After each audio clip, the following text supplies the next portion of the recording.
biarlah setiap hidup kami senantiasa tetap taat dan setia ya Tuhan.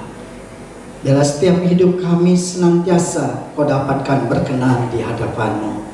Terima kasih Bapa buat hadirat-Mu. Terima kasih buat segala yang indah mulia yang Kau nyatakan dalam hidup kami. Tiba waktunya kami dipuaskan oleh firman-Mu. Urapi hamba yang menyampaikan isi hati-Mu. Biarlah Tuhan yang senantiasa dipermuliakan dan setiap yang mendengar mengalami lawatan Tuhan dan dipuaskan. Dalam nama Yesus Kristus. Haleluya. Amin.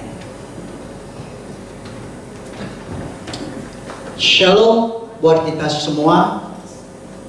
Kita semua sama-sama menikmati hadirat Tuhan lewat pujian dan penyembahan. Terima kasih buat tim terima kasih. Dan biarlah setiap hidup kita, baik yang offline maupun online, bahkan yang akan nonton video ini, sama-sama mengalami lawatan Tuhan. Saya akan menyampaikan kebenaran firman Tuhan, di mana tema kita hari ini adalah, bisa ditayangkan?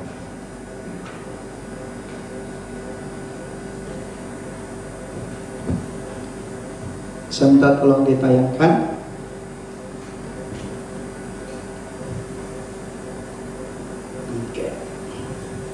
Tema kita hari ini adalah tetap semangat mengikut Tuhan.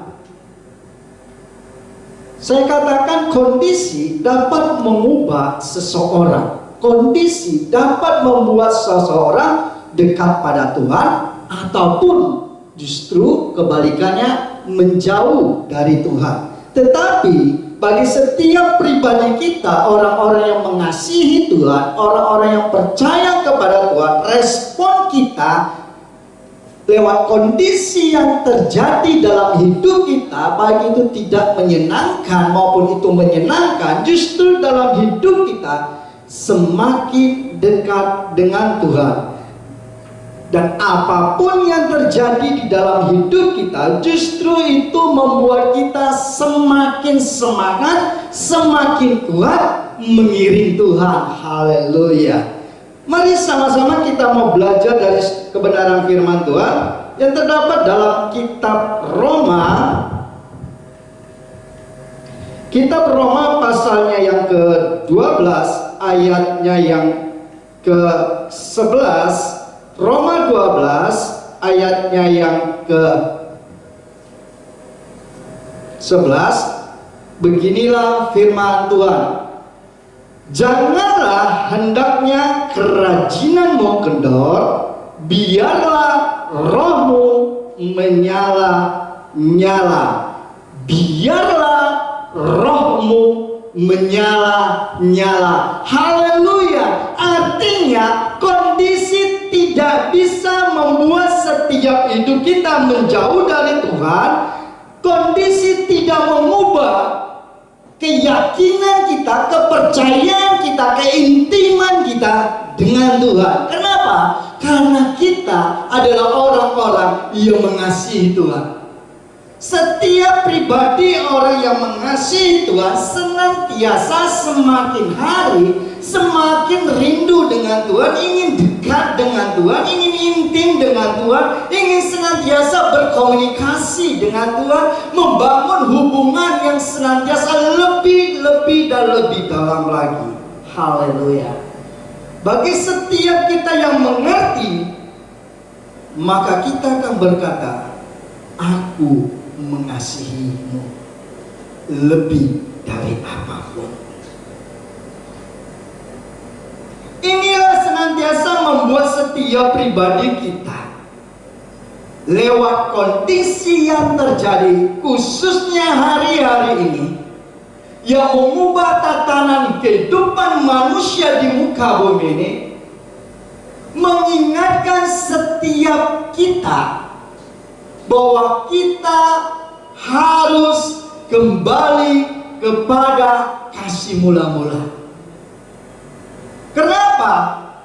Supaya kita tetap semangat mengikuti Tuhan, kita itu harus kembali kepada kasih mula-mula. Bagaimana kita pertama kali bertobat, bagaimana kita pertama kali mengenal Tuhan, halangan, hambatan, tantangan tidak bisa membatasi diri kita untuk dekat dengan Tuhan, untuk intim dengan Tuhan, untuk senantiasa beribadah dengan Tuhan, untuk membaca kebenaran firman Tuhan, merenungkan firman Tuhan, dan melakukan firman Tuhan itu. Sadar tidak sadar, sesungguhnya apa yang terjadi saat ini adalah percepatan untuk pemberitaan firman Tuhan. Kalau saya melihat ini adalah waktu percepatan itu. Kenapa? Karena di setiap rumah-rumah menjadi tempat ibadah. Dulu hanya dibatasi suatu gedung gereja, tapi sekarang ibadah di mana-mana ada. Artinya, setiap kehidupan orang percaya dipaksa untuk senantiasa membangun hubungan yang lebih lagi, dipaksa untuk senantiasa mengoreksi diri, pemurnian itu. Inilah yang Tuhan mau hari-hari ini.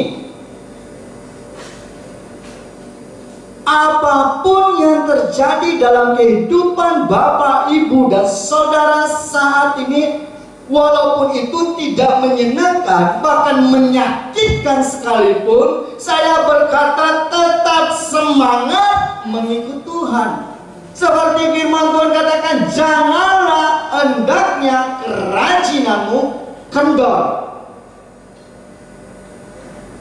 Janganlah hendaknya kerajinanmu kendor. Bagaimana supaya kita tetap semangat mengikut Tuhan? Yang pertama, dikatakan di ayat pokok kita, janganlah hendaknya kerajinanmu kendor. Artinya, tetap tekun melakukan atau mengerjakan apa yang Tuhan percayakan di dalam hidup kita. Engkau seorang pembisnis, lakukan dengan setia apa yang Tuhan telah percayakan dalam hidupmu, walaupun kondisi tidak seperti yang engkau harapkan. Sama dengan Yakub, sama dengan tokoh-tokoh iman yang senantiasa dibawa masuk dalam hal-hal yang tidak diharapkan mereka, tapi disitulah Tuhan nyatakan kuasanya, disitulah Tuhan nyatakan mukjizatnya, disitulah Tuhan nyatakan pemeliharaannya. Supaya apa? Supaya ada perbedaan yang nyata bagi setiap orang percaya dengan orang yang tidak percaya. Supaya ada perbedaan anak Tuhan bagi anak dunia. Dunia boleh resesi, saya katakan dunia boleh resesi, anak Tuhan tetap resepsi. Karena apa? Karena Tuhan yang kita sembah adalah Tuhan yang ajaib, yang memiliki segala-galanya, Tuhan yang memelihara hidup kita. Seperti pujian tadi katakan, Tuhan yang setia tidak pernah meninggalkan saya dan saudara. Haleluya. Tetap kerjakan apa yang Tuhan percayakan. Bahkan bila perlu lebih giat lagi, karena ini adalah akhir zaman. Bila setiap hidup kita melakukan dengan segenap hati karena kita mengasihi Tuhan. Bukan karena melihat manusia, bukan melihat sosok pribadi orang, tetapi kita melihat Tuhan yang telah dahulu berkorban buat setiap hidup saya dan saudara. Kalau kita melakukan dengan tekun, saya katakan hasilnya pasti memuaskan. Ini yang Tuhan mau dalam setiap hidup kita. Jangan kondisi mengubah hidup Bapak, Ibu, Saudara. Tetap setia beribadah, tetap setia melayani, tetap setia mengerjakan, melakukan pekerjaan yang Bapak, Ibu tekuni. Jangan mau dialihkan. Yang kedua, bagaimana setiap pribadi kita agar tetap semangat mengikut Tuhan. Yang kedua dikatakan mengucap syukur. Haleluya. Ini ayat yang sering kita dengar dalam 2 Tesalonika pasal 5 ayat 18 dikatakan mengucap syukurlah dalam segala hal, sebab itulah yang dikehendaki Allah di dalam Kristus Yesus bagi kamu. Perhatikan kata-kata ini, ada hal yang luar biasa dikatakan mengucap syukurlah dalam segala hal. Artinya bukan hal yang baik saja kita baru bersyukur. Jadi dalam kondisi saat ini pun mungkin engkau yang berkata ini masa sulit, masa padang gurun, masa yang tidak menyenangkan. Firman Tuhan mengajarkan setiap pribadi kita mengucap syukurlah dalam segala hal. Kenapa? Karena kekhawatiran tidak akan pernah mengubah keadaan. Kekhawatiran justru membawa setiap iman kita semakin kerdil. Kekhawatiran justru meragukan kuasa Tuhan. Tetapi di saat kita mengucap syukur, di situ ada kekuatan. Sehingga hati kita, pikiran kita senantiasa dipenuhi dengan damai sejahtera yang dari surga. Shalomnya Tuhan itu senantiasa ada dalam hati dan pikiran kita. Kalau kita terpengaruh dengan kondisi yang terjadi saat ini, justru akan membuat hidup saudara senantiasa diliputi dengan namanya kekecewaan. Ketika dikendalikan dengan kekecewaan, maka akan menjauh dari Tuhan, bahkan bisa menghujat Tuhan, menjual iman demi kenyamanan yang sesaat. Tetapi bagi setiap pribadi kita yang senantiasa mengucap syukur dalam segala hal, maka kita senantiasa berkata, Tuhan, Engkau baik. Sama hal seperti yang dialami Ayub. Ketika istrinya berkata, kutuki Tuhanmu. Tapi ada pelajaran yang luar biasa dari sosok Ayub. Jangan hanya menerima hal yang baik, tapi yang buruk tidak. Manusia ingin senantiasa yang baik, tapi untuk senantiasa untuk dilatih kuat di dalam Tuhan, apakah mampu untuk menerima?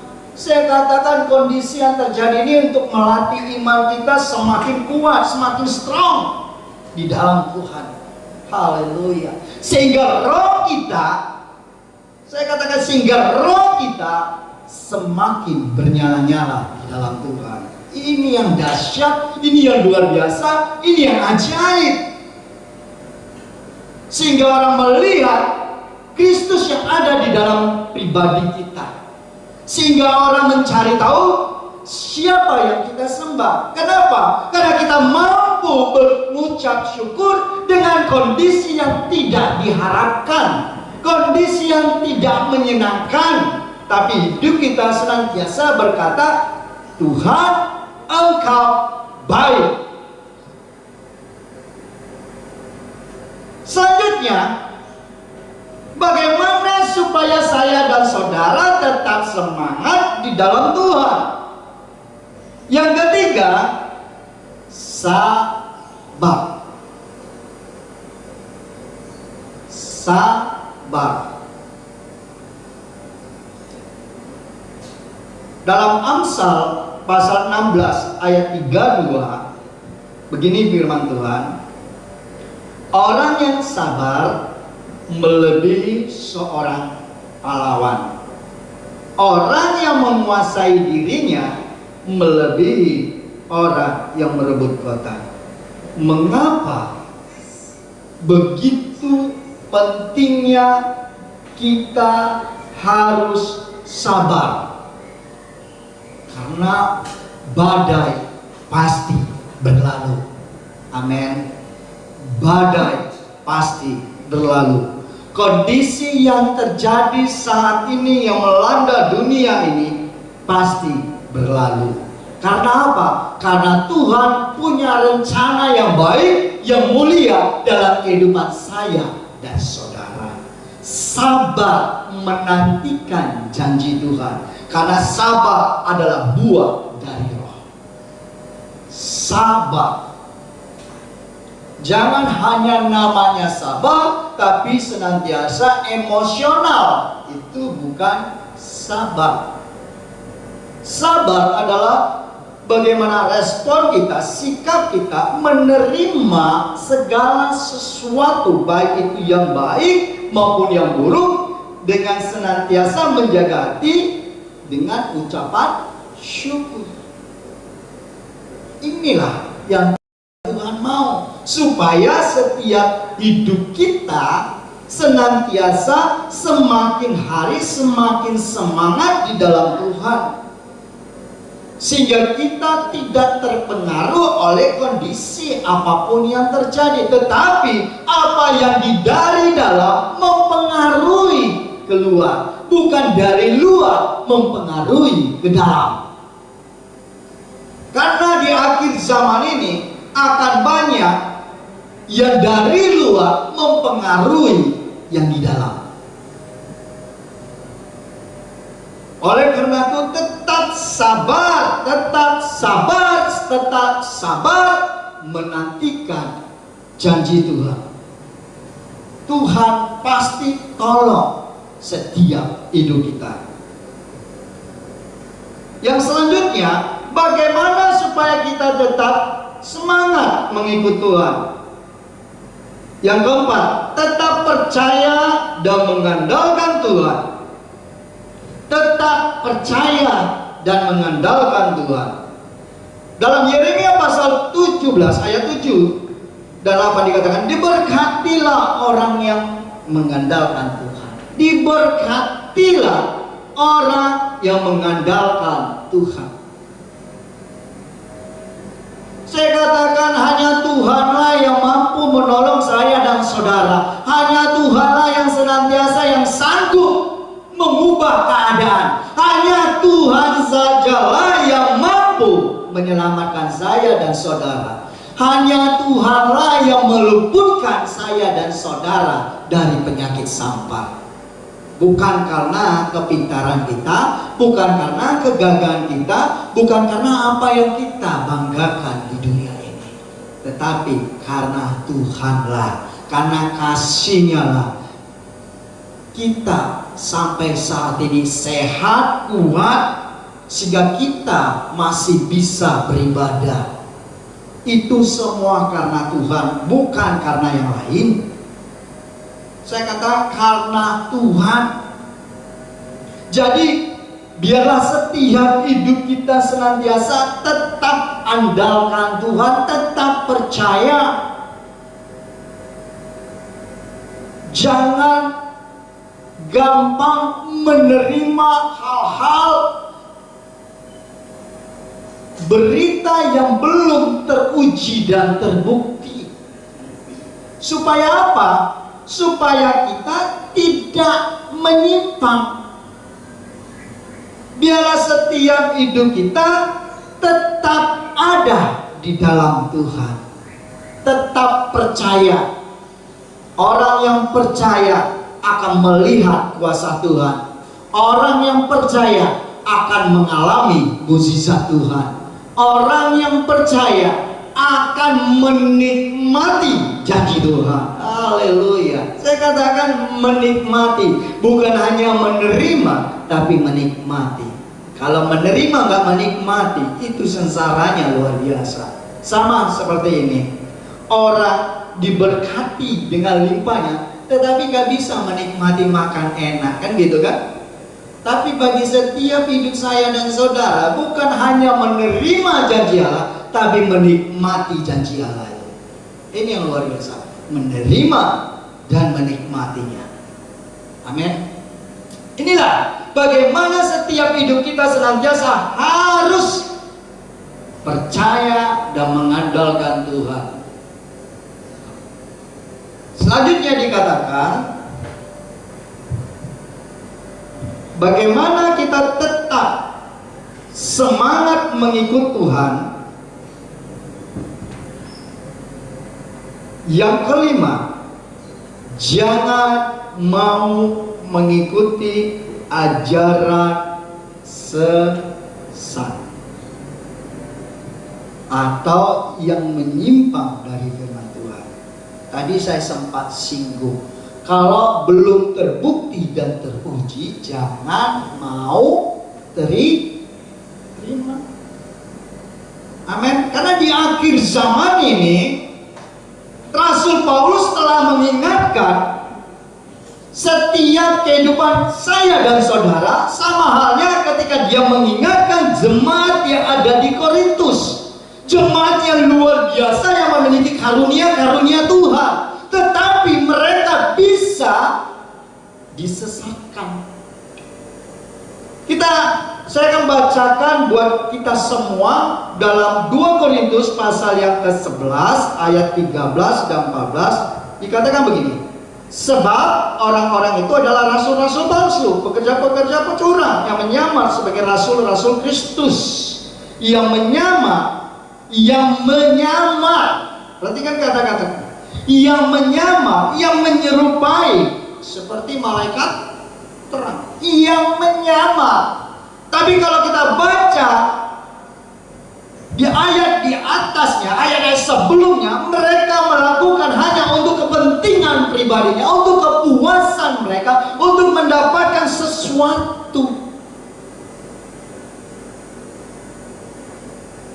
Kita lihat begitu banyaknya berita-berita bohong. Saya katakan kita ini semua harus divaksin. Tujuannya untuk menolong diri sendiri dan menyelamatkan orang lain juga. Jadi pengajaran-pengajaran yang mengatakan ada chip, saya katakan itu tidak terbukti dan teruji. Jadi anak-anak Tuhan, jangan mau dengan mudahnya menelan setiap berita. Sama halnya dikatakan firman Tuhan dalam 2 Tesalonika pasal 5 ayat 20 sampai 21, dikatakan ujilah segala sesuatu dan peganglah yang baik. Ujilah segala sesuatu, nubuatan pun harus diuji. Kalau tidak sesuai dengan firman Tuhan, jangan percaya. Karena di akhir zaman, sama halnya Rasul Paulus mengingatkan jemaat yang di Korintus. Dan hari-hari ini kita dikembalikan, diingatkan supaya kita senantiasa mencintai firman Tuhan. Bagaimana kita supaya tahu mana yang palsu, mana yang benar, supaya kita mengetahui mana yang benar, mana yang menyimpang. Oleh karena itu baca firman Tuhan, belajar firman Tuhan. Haleluya. Jangan terima kanan kiri dan belum terbukti dan teruji langsung menerimanya, sehingga tanpa disadari maupun tidak disadari menjadi penyebar berita bohong. Hello, ini akhir zaman. Biarlah setiap hidup kita senantiasa memberitakan damai sejahtera, memberitakan kabar baik, karena itu yang Tuhan mau. Amin. Biarlah setiap hidup kita senantiasa menjadi berkat di mana Tuhan tempatkan, di mana Tuhan percayakan. Jangan mengikuti tren, jangan mengikuti yang lagi viral, sehingga imanmu dibawa, digiring kepada hal-hal yang tidak sesuai dengan firman Tuhan. Engkau disesatkan.